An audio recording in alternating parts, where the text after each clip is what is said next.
Chapter 1. Morning Storms. A romance novel. The coffee mug shattered against the kitchen wall, sending ceramic shards across the marble floor like fallen stars. Nina stood frozen, her chest heaving as she stared at the brown stain spreading down the pristine white surface. "That's the third mug this month," Alan said quietly from the doorway, his voice carrying that familiar tone of controlled frustration that made her want to scream. She didn't turn around. Couldn't. If she looked at him now at those deep brown eyes that had once made her feel like she was drowning in honey, she might either collapse into his arms or throw something else. Both options terrified her equally. "I'll clean it up," she whispered, already reaching for the paper towels. "Nina, stop!" His footsteps approached, and she felt the familiar warmth of his presence behind her. "Talk to me." "Please." 6 months.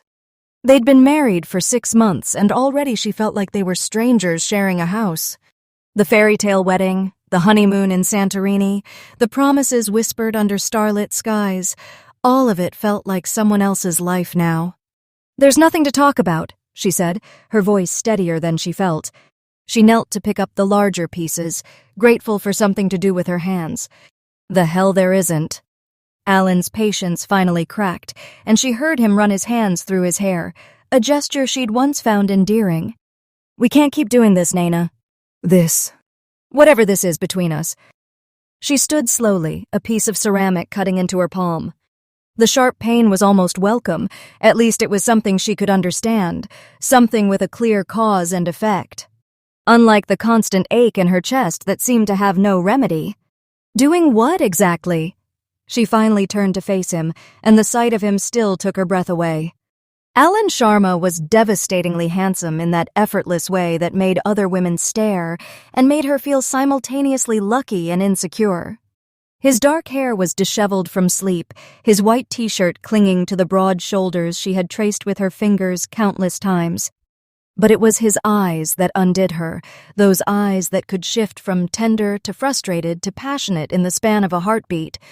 "This!" he gestured between them, his voice rising. "The silence, the fights over nothing, the way you look at me like I am a stranger. Like you're disappointed in everything I am." The words hit her like a physical blow. "That's not, isn't it?" He stepped closer, and she caught his scent, that mixture of sandalwood and something uniquely him that used to make her feel safe. Now it just reminded her of all the ways they had failed each other. "When is the last time you smiled at me, Nina? Really smiled, not that polite thing you do when other people are around." She opened her mouth to argue, but no words came. Because he was right, and they both knew it. "I have to get ready for work," she said instead, moving toward the door. His hand caught her wrist, gentle but firm. "It's Saturday." The simple statement hung between them, heavy with implication.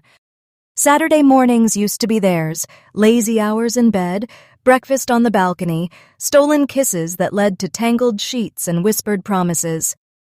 Now Saturdays felt like minefields, too much time together with nowhere to hide. "I have things to do," she said, not meeting his eyes. "What things?" His thumb traced across her pulse point, and she hated how her body still responded to his touch. "What's so important that you can't spend 5 minutes talking to your husband?" Husband.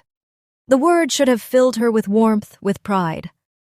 Instead, it felt like a weight around her neck, a reminder of all the ways she was failing at this thing she had wanted so desperately.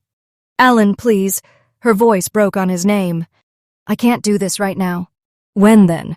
The desperation in his voice made her chest tighten. "When can we do this? Because I am drowning here, Nina. I'm drowning and I don't know how to save us." The raw honesty in his words nearly broke her resolve.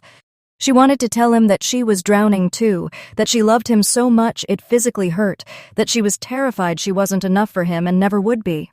But the words stuck in her throat, trapped behind walls she had built to protect herself from the very vulnerability that love demanded. "I need some air," she whispered, pulling free from his grasp. She was halfway to the door when his voice stopped her. "I love you." 3 words. 3 simple words that should have been a balm to her wounded heart. Instead, they felt like salt in an open wound, because she knew he meant them, and she knew it wasn't enough. Love wasn't enough to bridge the gap that seemed to widen between them every day. She didn't turn around, couldn't bear to see the hope and hurt warring in his expression. "I know," she said and walked out.